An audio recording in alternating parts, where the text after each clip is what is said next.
I always tried to speak about it. I just never got through it. Just studied it, and it always intrigued me about how the Salaf in what I'm going to speak about today always intrigued me. I'm going to tell you what it is in a second. So it might not be. There's going to be different elements to today's topic, but the topic is how the Salaf al-Salihin honored the athar of the Prophet ﷺ. Honored, athar. Athar means anything that reminds you of the Prophet ﷺ. How did they interact with things that reminded them of Habibullah ﷺ? SubhanAllah, it's a very lost art, to be honest with you. How does someone, and what really hits me about this topic is, when you're traveling somewhere and you're away from your family. It happened in Tucson. I was away for like a few weeks, and I am walking down a school hall, and I look at the wall, and there's all these names of kids, and there's like Hussein, like my son's name, and right away it reminds you of your son. And you start looking at it, I'm like, yeah, this guy's probably a top student in this class. That's what you do, right? Or if you're somewhere and some kid reminds you of your kid, like naturally you're more inclined towards that person. Your heart just gravitates towards that person because he reminds you or she reminds you of someone you love. And whenever I see a Chevy Caprice, which is not very rare, not very often, those old boat Caprices. Whenever I see one of them, I think of my father, because it's the first car I remember sitting in with my father in my life.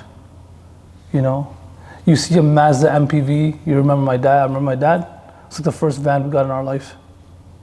So that these things start happening to you in your life as the people you love.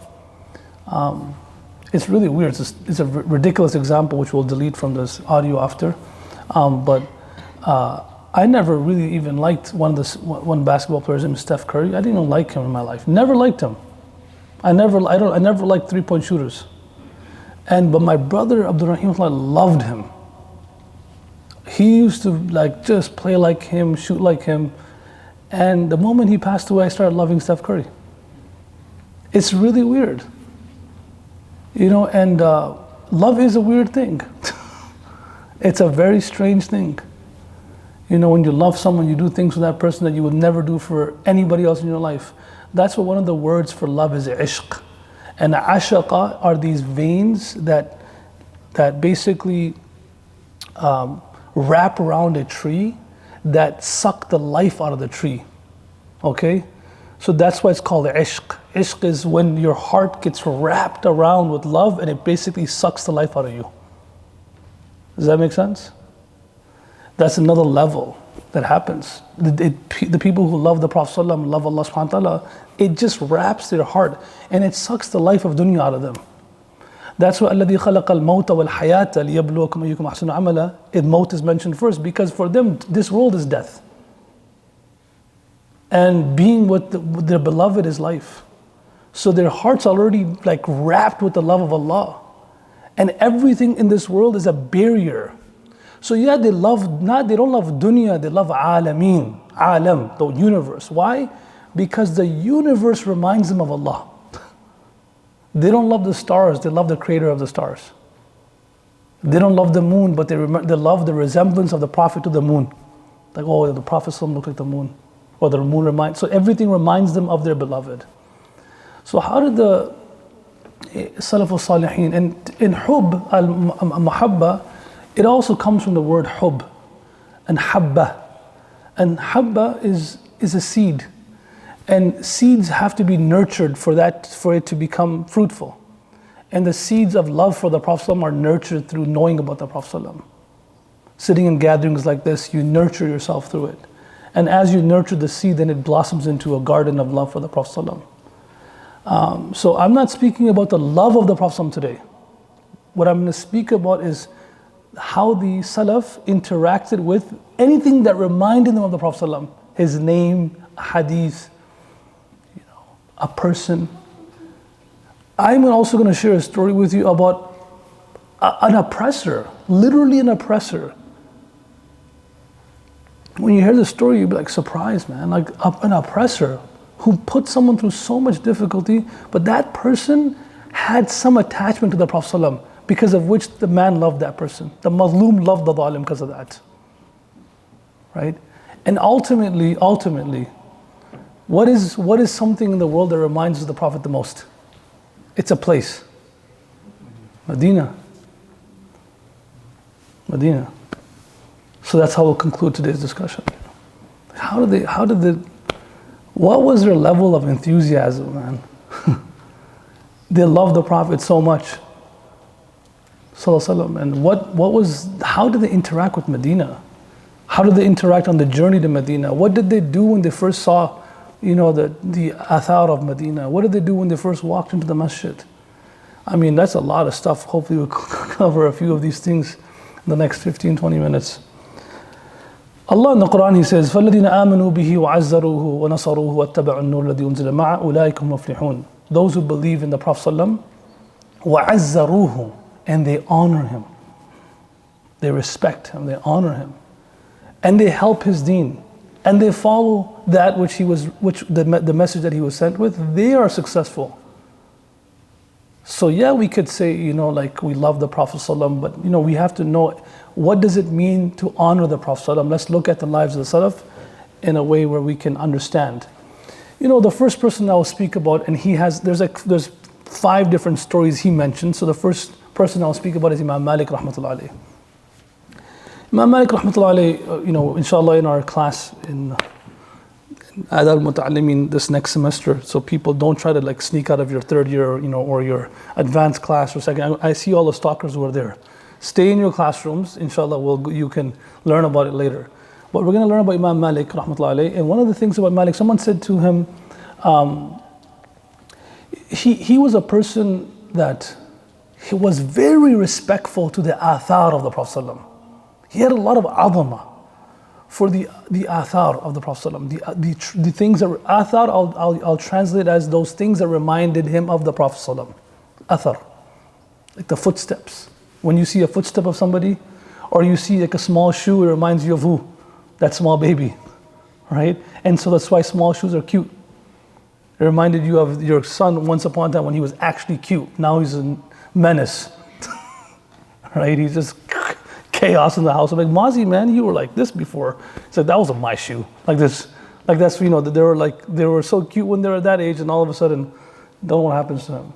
So, كان مالك إذا ذكر النبي صلى الله عليه وسلم يتغير لونه وينحني حتى يصعب ذلك على جلسائه.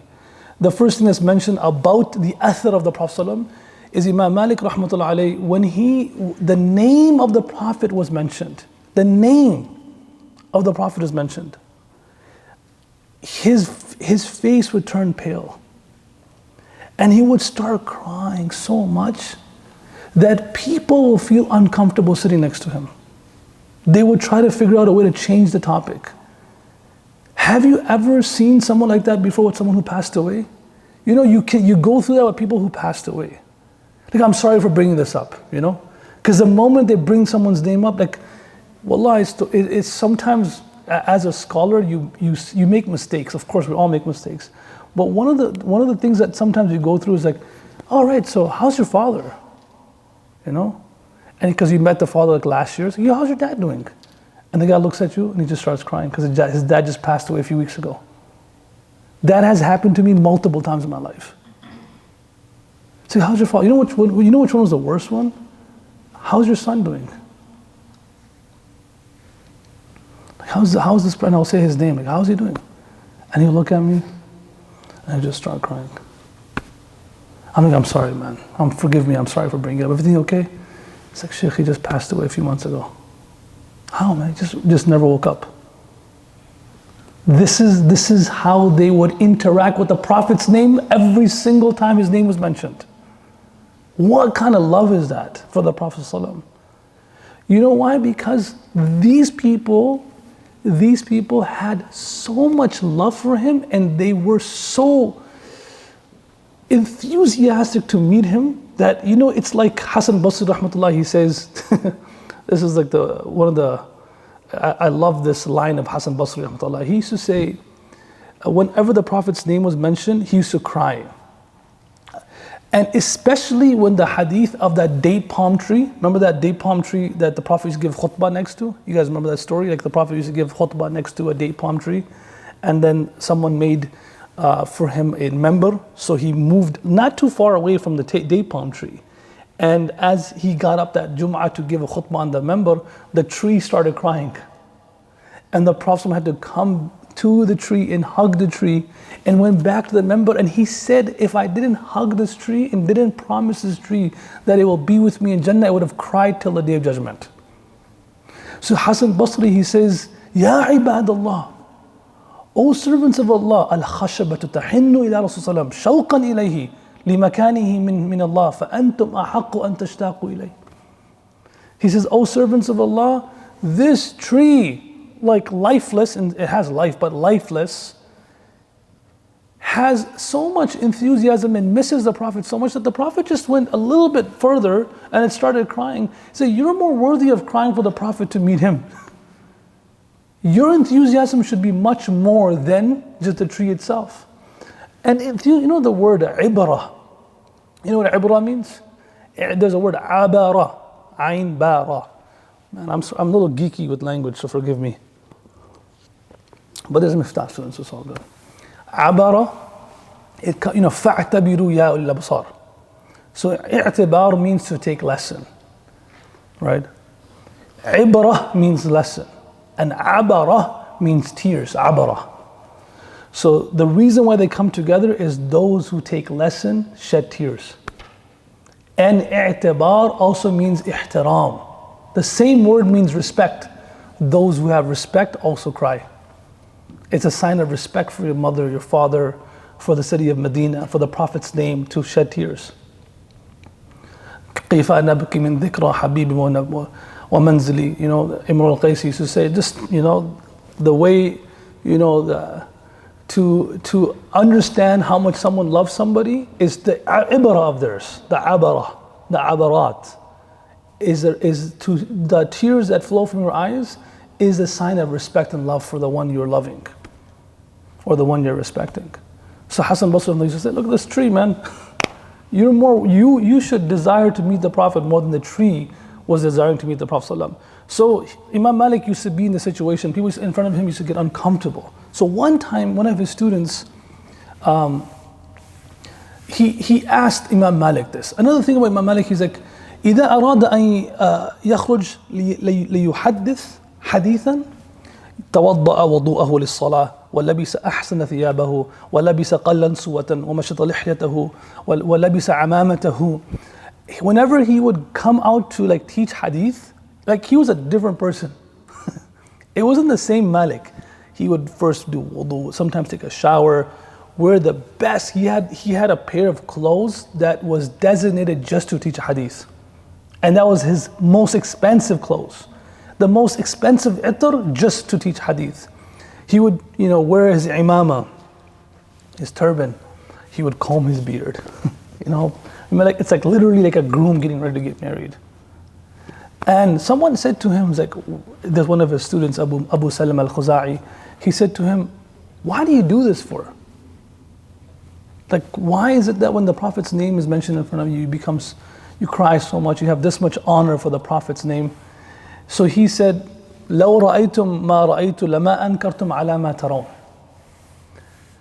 He said, if you were to see what I saw, you would not be shocked from what you're seeing. Does that make sense? If you were to see what I saw, you would not be shocked. Because Imam Malik is talking about the people he saw. Okay, so he gave 5 different small anecdotes of this. He says, لقد كنت أرى محمد بن منكدر. I used to see Muhammad bin Munkadir. وكان سيد القراء, and he was the greatest scholar. لا نكاد نسأله عن حديث أبدا إلا يبكي حتى نرحمه. He said, Muhammad bin Munkadir, he was such a great scholar. Wallahi, we could never ask him about a hadith and that he would not cry, so much so that we would have mercy on him. Why is he crying so much for? Because the hadith reminds him of who? The Prophet ﷺ. Habibi, you know, if you look at all of my brothers' WhatsApp, like, you know how you can pin messages, right? Look at Mufti Abdul Rahman's WhatsApp. The pin message will be Abdul Rahim, his brother, right? My pin message will be my brother, right? And you just go back and look at, the other day I found like a WhatsApp group in which was like, it's so ridiculous. Like I found a WhatsApp group for like during COVID, we started like, I kind of started helping out, because I only eat hand slaughtered chicken, and my mother used to always ask me to get some chicken for her. I was like, man, I can't do this, man. You know, we're all like people of convenience, so I called them, you know, a farm. I said, hey, you know, how about I buy hundreds of pounds from you? And it worked out. So these guys named it Miracle Farms, and we were getting chicken from a farm, and my mom was getting like tons of chicken at her house, and I was getting chicken at my house. And there was a group that we made, a WhatsApp group called Miracle Farms, and my brother was on that group. I never knew that. Like, I was going back looking at the group, and now I'm reading all of his old messages. And like every time you read his message, like, man, like as if he's talking to you. And you can't wait to see him again. You see what I'm saying? Like, it's really crazy. So you understand why they're saying, Qala Rasulullah Sallallahu Alaihi Wasallam, forget about it. That's it. Like, we never seen him, man. We wish we can see him. You know, I remember after the Vancouver program, man, I'm not flexing here. You know, I always remind you that I'm not flexing. All right. I remember meeting Habib after the program, and he was speaking after me, and he came and he asked me. He said, "So what did you speak about, Sheikh?" I said, "Man, these people that are in this gathering, they had so much energy in the room. They're gonna blow the roof off." Like when I walked up, they thought it was Habib. I was like, oh, they're like this, you know, like, oh, I'm like, man, like this is crazy. It's the first time seeing that in my life. I was kind of getting jealous. I was like, no one's that excited to see me. I wish my wife was. Anyways, my mother is for sure. So I was like, I said, you know, I wish. It's like I come back to him, like, you know.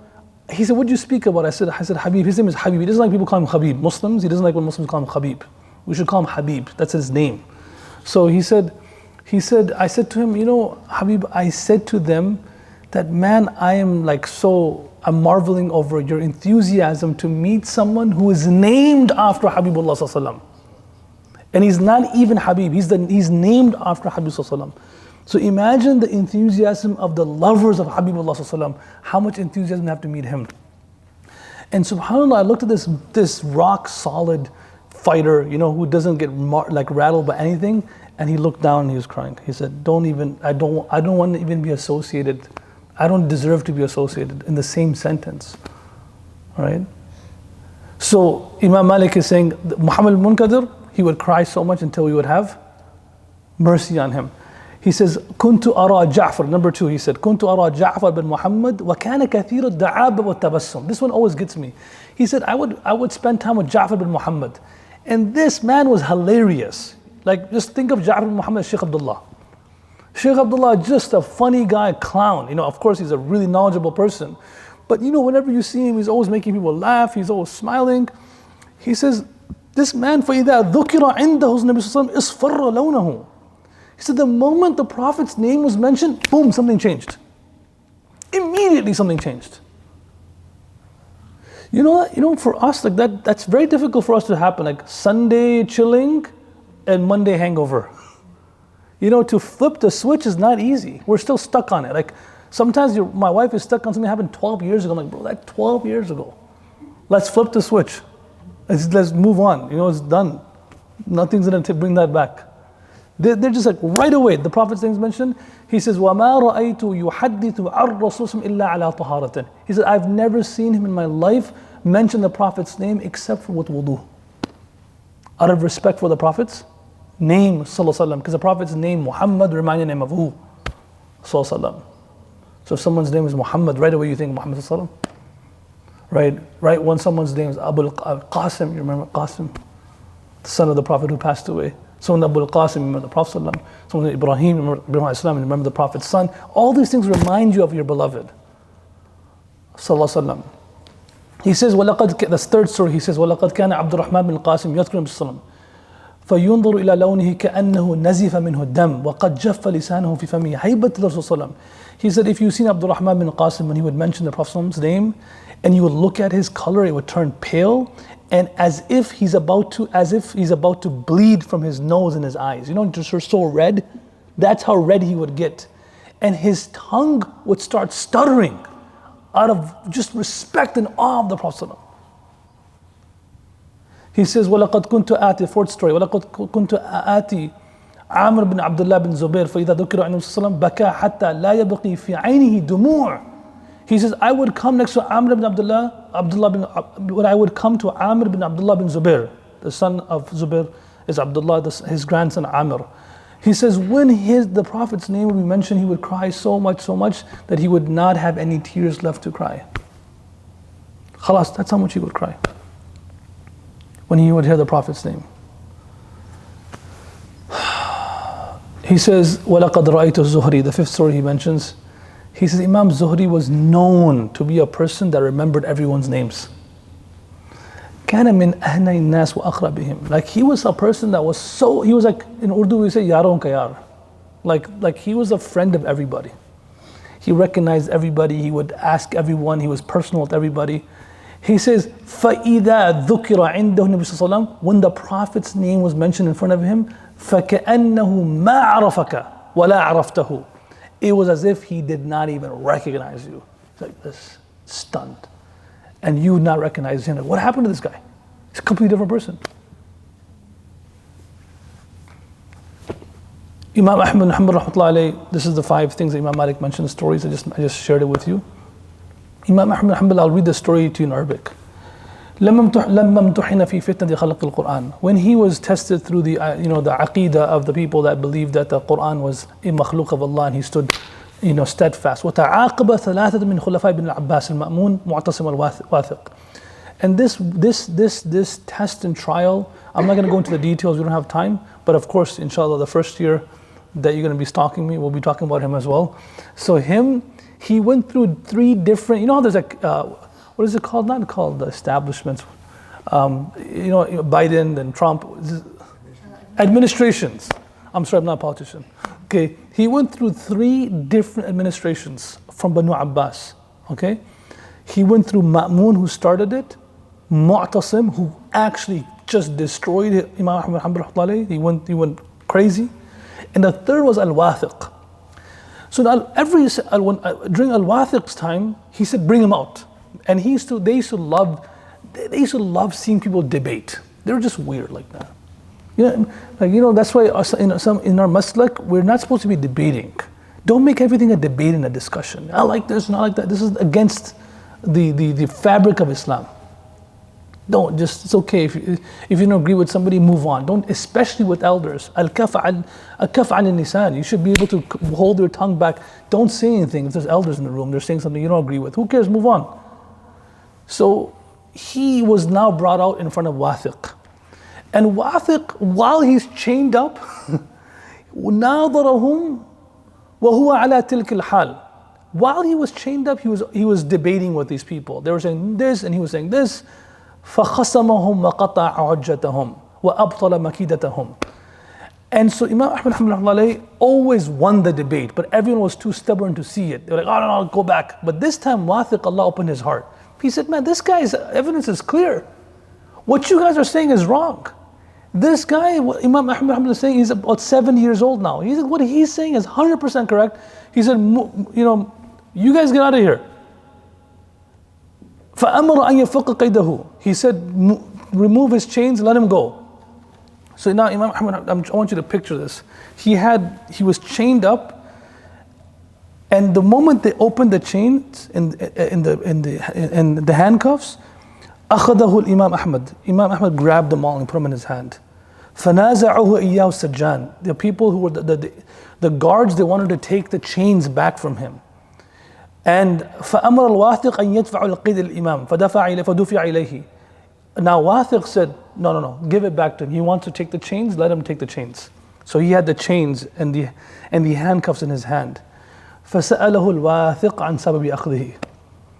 Wathiq then asked Imam Ahmad Hanbal, why are you taking the chains and these handcuffs with you. فأخبره أن ينوي به أن يخاصم به من ظلموه عند الله تعالى يوم القيامة. وقال رحمه الله: أقول يا رب سل عبدك هذا لما قيدني وروع أهلي وولدي وإخواني بلا حق. He said, I want to keep this with me, and I want these chains and these handcuffs to be with me on the Day of Judgment. And I want to present them to Allah subhanahu wa ta'ala. I want to ask Allah, oh Allah, ask these people, why did they imprison me? And why did they strike fear in my family's heart? Why did they make my family so frightened, my children so frightened, my brothers so frightened? For no reason. I want to ask Allah this question, to ask these people. Why did they make my whole family go through this? So much pain. It has nothing to do with me, just take care of me. Why are you putting my whole family through this for? وبكى الإمام أحمد بن حنبل فبكى الواثق وبكى من في المجلس. Imam Ahmad started crying. I'm going to ask Allah about this. Because it's easy to go through pain yourself, but then seeing your family go through pain is difficult. And even the Khalifa started crying, who's the one he's a zalim of the time. And the people that were putting him through this started crying. ثم سأله الواثق أن يجعله في حل وسعة مما ناله على يديه. He said, then the Khalifa, Wathiq, he says to Imam Ahmad Hanbal, he says, Shaykh, please, I beg you, forgive me. Please, you can't leave this room until you tell me you forgive me.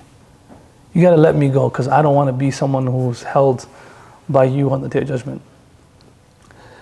Now, this man is from Banu Abbas, right? So when you say Banu Abbas, what's one of the first things that comes to your mind? Abbas, radiallahu anhu.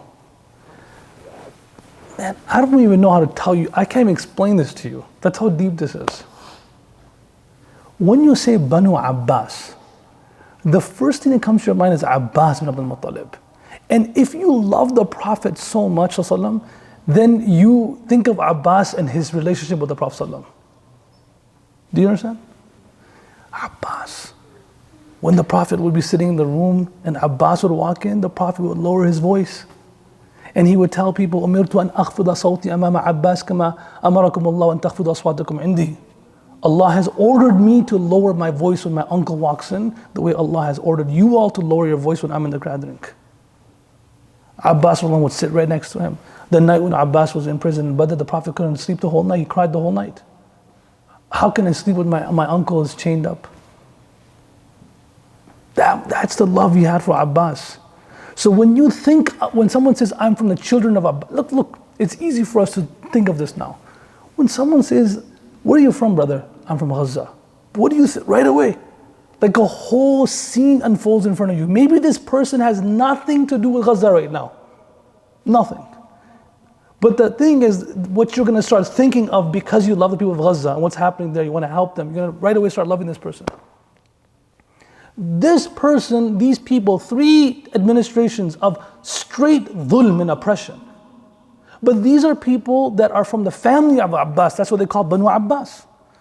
So now imagine, Imam Ahmad Hanbal, he says, now you understand the picture? Imam Ahmad, now this man is saying to Imam Ahmad bin Hanbal, please forgive me. Imam Ahmad bin Hanbal says, Wallahi ya Amir al-Mu'mineen, لقد جعلتك في حل وسعة من أول يوم إكراما لرسول صلى الله عليه وسلم إذ كنت رجلا من أهله. He said, what are you talking about, Amir al-Mu'mineen? Wallahi, the day I was imprisoned by you people, I forgave you and I used to make dua for you from the first day out of respect for the Prophet ﷺ, because you people are from his family. You're from Abbas's family. Khalas is it. And these people understood the generality of the word neighbor. The Prophet was told that Jibreel salam told me to take care of my neighbors until I thought that they will inherit from me. And that neighbor, the word neighbor, did not have an adjective, good or bad. Do you understand what I'm saying? It was just neighbor. That's it, khalas. You got to take care of the neighbor. This is the same thing with the family. It's not good or bad. And they understood that because these people reminded them of the Prophet ﷺ.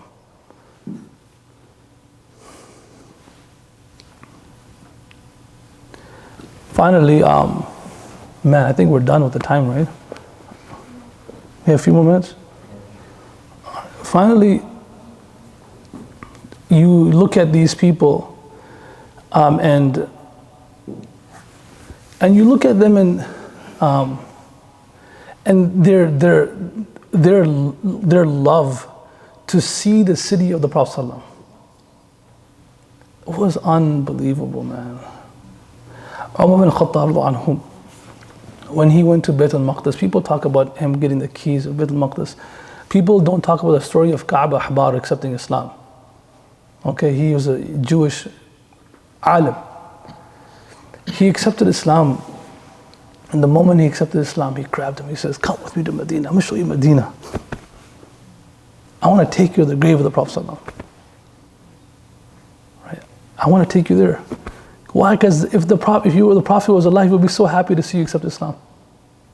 Right away took him there.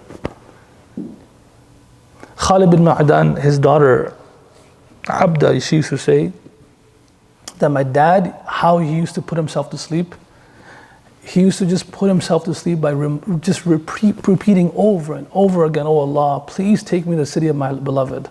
Please take me there. The city where Jibreel came down, the angels came down, the city where the Prophet lived, the city where the Prophet drank water, the city where the Prophet sat with the Sahaba." And like this, he would fall asleep. Just saying this over and over again. And we ask ourselves, why don't we see the Prophet in our dreams? Because we fall asleep looking at our phones. It's a huge difference between us, the way we fall asleep, and the way they fall asleep. Upon, these people, even the Prophet ﷺ himself, when he would get close to Medina, he had so much love for Medina. When he would get close to Medina, he would start seeing like the trees and the hills. He would start riding his camel faster. Let's get there quickly. Because he wanted to die in Medina. Right?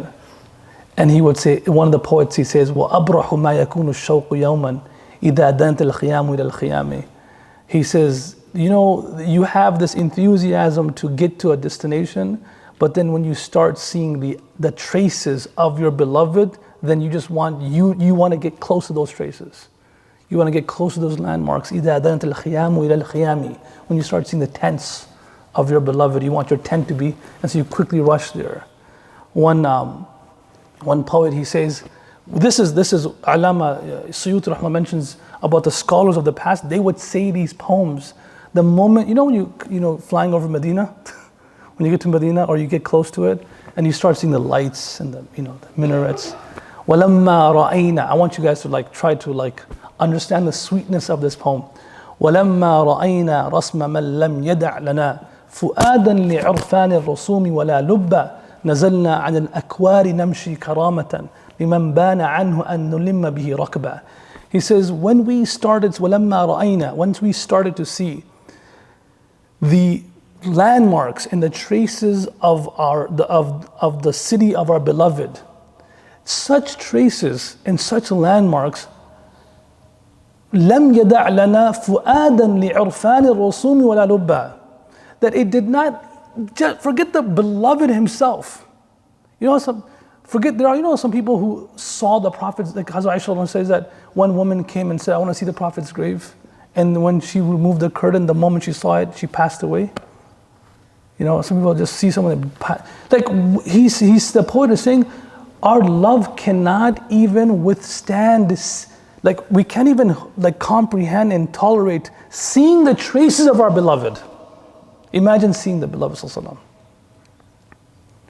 He says, what we can do is نَزَلْنَا عَنَ الْأَكْوَارِ نَمْشِي كَرَامَةً. From far away, we just get off of our rides and we start walking, right? Why? Because لِمَنْ بَانَ عَنْهُ أَنُّ لِمَّ بِرَكْبَةٍ. It is so disrespectful that we just rode up to his city. How could we have the courage to do that? It was very common among the Salaf al-Salihin. When they got to Dhul Hulayfa, they would walk 6 miles to the city of the Prophet, to the Masjid of the Prophet. They never would ride a camel or a horse. They would get off and they would walk. One poet, he says, لو جئتكم قاصدا أسعى على بصري لم أقضي حقا وأي الحق أديت. He said, if I came in your service walking on my eyes, walking on my head, Wallahi, O Prophet of Allah, I did not fulfill the right of your respect. And how can someone like me even respect you properly? Lam aqdi haqqan wa ayyul haqqi addayt. How could I even comprehend to fulfill your respect and your honor, even if I walked on my head? He says, وَلَمَّا رَأَيْنَا مِنْ رُبُوعِ حَبِيبِنَا بِطَيْبَةَ أَعْلَامًا أَثَرْنَا الْحُبَّ وَبِالطُّرْبِ مِنْهَا إِذَا كَحَلْنَا جُفُونَنَا شُفِينَا فَلَا بَأْسَ نَخَافُ لَا كَرْبًا. He says, when we first saw the city of the Prophet ﷺ, right away, right when seeing the traces, the minarets, the mountains, Mount Uhud, when you saw Mount Uhud, like what happens to you when you see Mount Uhud? Some people went from Umrah right now. I just came back, like, what happens to you when you find out the Prophet drank from this well? Or the Prophet sat here, the Prophet walked here. He says, our love for the Prophet increases once we see that. Even Layla and Majnun, like, it's just, he says, أمر على الديار ديار ليلى وأقبض ذا الجدار وذا الجدار وما حب الديار شغفنا قلبي ولكن حب من سكن الديار. People saw this man Majnun walking around kissing the walls of the city that Layla lived in, and someone asked him, what are you doing here walking around, strolling on the walls? He's like, it's not the walls that I love the one who lives within these walls. Right? It's not the walls in the mountains of Medina, but the one who sat on this mountain, who walked on this mountain, who fought on this mountain, who bled on this mountain. This is why we love this mountain of Uhud. This is why we love the city of the Prophet ﷺ. He says, وَبِالطُّرْبِ مِنْهَا إِذَا كَحَلْنَا جُفُونَنَا. Wallahi, we wish we could just, Imam Shafi Rahman used to say, he said, I wish, because he was born in Gaza, he says, I wish I could just go back to Gaza once and take the dirt of Gaza and put kuhul in my eyes. Surma. That's how much I love it. So I miss it so much. So he's saying that over here. I wish I could just, take the dirt of Medina and put surma, kuhul, in my eyes. Because that's all I want. That's all my eyes will ever need. So this is the love for the athar of the Prophet ﷺ. Let me put you in the shoes of Uwais al-Qarni, rahmatullah alayh. The man who had so much love to meet the Prophet ﷺ, but he never met him. Just put yourself in his shoes the day he walked into Medina for the first time. Where did Uwais al-Qarni pass away? Do you guys know? He was shaheed. He passed away in the Battle of Siffin. And that's another battle that if you stay in Miftaah long enough, you'll find out about. So we're going to keep going. But I just want you guys to know, but you guys know Uwais al-Qarni. If you don't know, learn. So Uwais al-Qarni was someone that the Prophet told him to stay back and serve his mom. So because he was serving his mother, he couldn't come to see the Prophet ﷺ. And the Prophet told Ali and Umar radhiyallahu anhuma, this man's going to come, make sure you ask him to make dua for you because his dua is accepted. He's telling Umar and Ali radhiyallahu anhuma. And Umar and Ali found him in Hajj and they begged him to make dua for him. With the condition, Umar al-Khattab used to stand up every year. He's like, is there anyone from this village here? And he stood every single year. One day he did that, one guy stood up. He's like, that man met the criteria of that person from that village. He's like, only one person standing. Anyone from Yemen, everyone's standing. Then anyone from here, and all the way till the family tribe. So one time he did all that, and this man was standing. He's like, are you Uwais? And he says, no, that's my crazy cousin. He's like, you're crazy. Where is he? That's what he said. That's my crazy cousin. He said, you're crazy. Where is he? And Umar al-Khattab, he said, oh, he's over there grazing his sheep. Boom, he bolted right there. He was giving the talk. He left. And Ali chased him. Imagine that. Like Umar and Ali chasing this man. Finding him. Like they saw him. He says, he's like, make dua for us. He said, no, how am I doing make dua for you? The Prophet told us to say his salam to you. And he told us when you see him, tell him to make dua for you. Because his dua is accepted. And he said, okay, I'll make dua for you with one condition. Don't tell anybody else.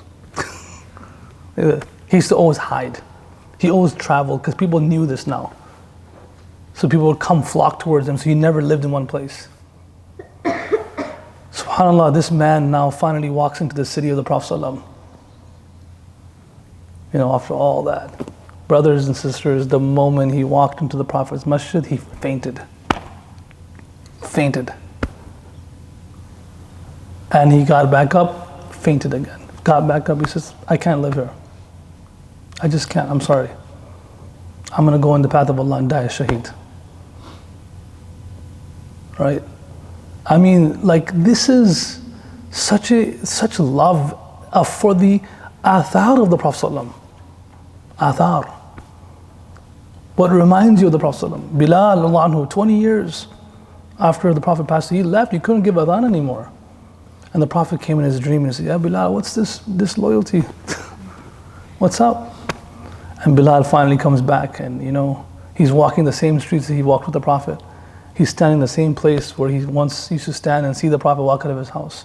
And he gave adhan, and everyone just started crying and weeping in the city of Medina. Right? Remembering the Prophet's time.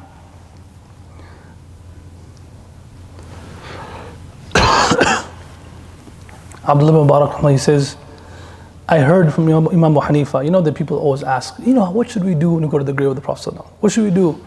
So Imam Abu Hanifa, rahmatullah, he says, Abdul Mubarak, he says, I heard from Imam Abu Hanifa that he said that there was a scholar, his name was Ayub Sakhtiyani, rahmatullah. He was a great tabi'i, one of the kibar tabi'in. He says, when he came to Medina, I wanted to see what his behavior is upon seeing the city of the Prophet, upon walking into the masjid of the Prophet. He says, when I saw him, his face was just pale, and the entire time he was just quiet, as if he didn't know how to speak. He was just mute. And the entire time he was just crying, just tears flowing down. He said, Imam Abu Hanifa says, then I realized the greatest speech is just tears. The greatest dua is just tears. Hazrat Shaykh rahmatullah, he writes this poem, he says, Be zubani tarjuman shauq be had ho to ho, warna pesh yaar kaam aati hai taqreeran kahin. Gar agar char aansu hale dil sab keh diya unse, diya mujhko zuban ka kaam chashme khoon fashan tune. He says, the speechlessness is the greatest way, greatest manifestation of showing your enthusiasm for something. When you say, like that, like they become speechless when they see us, oh my God, is that him? Oh, like this. He said, this is what he's saying. He says, the words don't have any impact on that day. It's the tears that speak that day. Sukut ishq ko tarjih hai idhar ulfat pat, meri aahein rasa nikli ye nale bi athar nikle. He says, on that day, the silence of love is much more effective than the words of a person who loves. Oh yeah, it's a beautiful place. Oh, you saw that place? No, the silence of love, which is expressed through tears. SubhanAllah.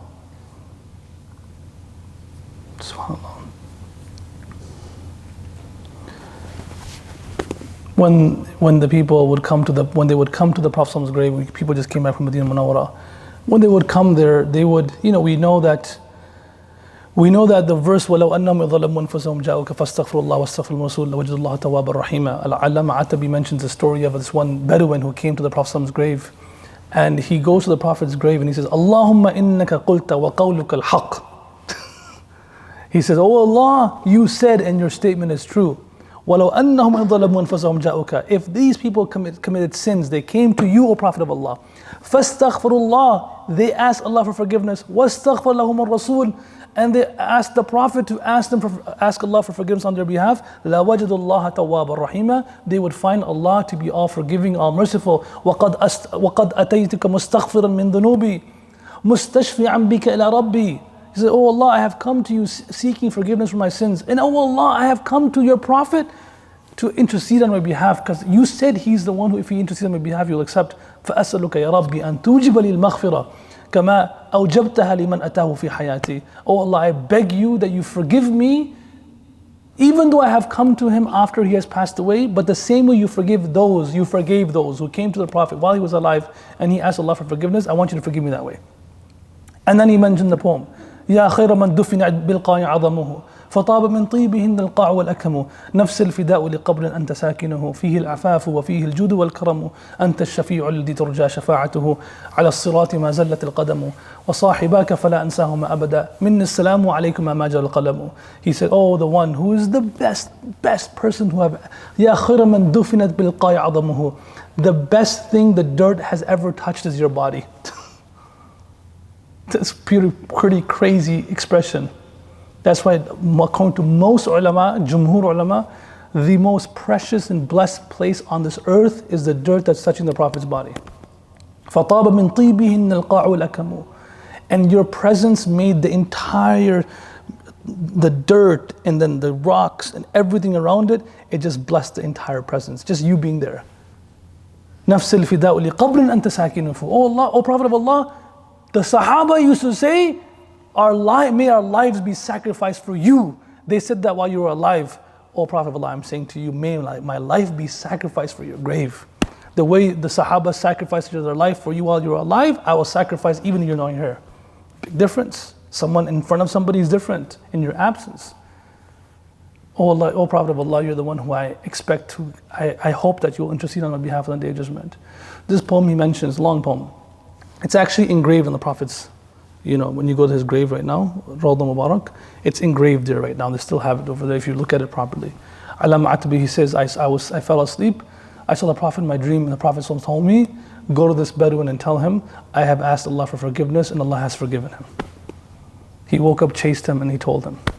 So brothers and sisters, wallahi, these are just some few thoughts that came to my mind about, making sure that we have respect and honor. We go to Medina Munawwara, when we're leaving Medina Munawwara even, when we're coming back from Medina Munawwara, the people of the past, when they would leave, they would always be scared because the Prophet said that this Medina Munawwara, it will not let anyone that does not have Iman live in it. It would just filter people out. So they would feel that they're being filtered out. So the only way that they left Medina was the intention to serve Allah's deen. Otherwise, you're being filtered out. Literally, that's the only purpose you can leave Medina, that you can make you feel better, is that, okay, I'm going to take the Prophet's deen and spread it all over the world. And if I have to die there, I'll die there. That's the only place I can die. I would rather just live in Medina and die in Medina, but Sahaba lived outside of Medina and died in those cities and countries because they were serving Allah's deen. He's like, उठ के साक़िब गो चला आया हूँ उसकी बज़म से दिल की तस्कीन का मगर सामान उसी महफिल में है. He says, even though I have left this place physically, but I have left my heart there. I have left everything that I can get comfort from over there. أريد وصاله ويريد هجري فأترك ما يريد لما أريد. The poet, he says, I want to stay next to the Prophet's grave the whole day, the whole night. But the Prophet desired from his Sahaba to go all over the world, spread his deen. So I will sacrifice what I want for what he wants. So the Salaf al-Salihin had an amazing way of showing love and respect to anything that reminded them of the Prophet ﷺ.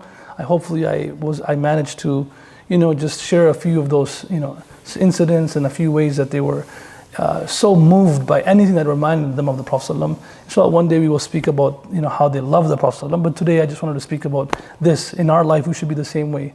When we are sitting in the gathering of Hadith ﷺ, we should never speak. This is as if the Prophet is alive right in front of us. When we go to Medina Munawwara, as if he's alive right in front of us, you should be so respectful. When someone's name is Muhammad, it should make us look at him differently. Someone's name is Aisha, think of Aisha anha. Imagine the way you start thinking changes, because you love him so much, everything just revolves around him in that manner.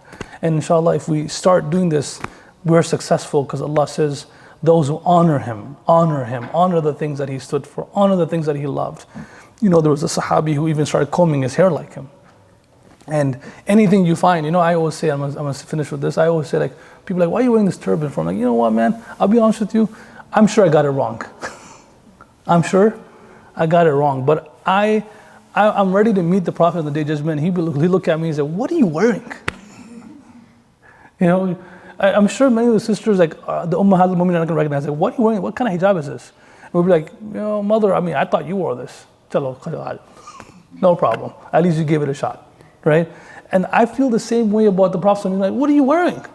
I thought that's what you wore. You know what? You got it pretty wrong, but it's fine. I honor you for trying to be like me. Let's go. I feel like that's how our conversation will end up being, inshallah. Right? So we have to try to just copy and emulate as much as we can. Zahir, batin, publicly, privately, thought-wise, mindset-wise, speech-wise, and honor the things that remind you of Allah and Rasul.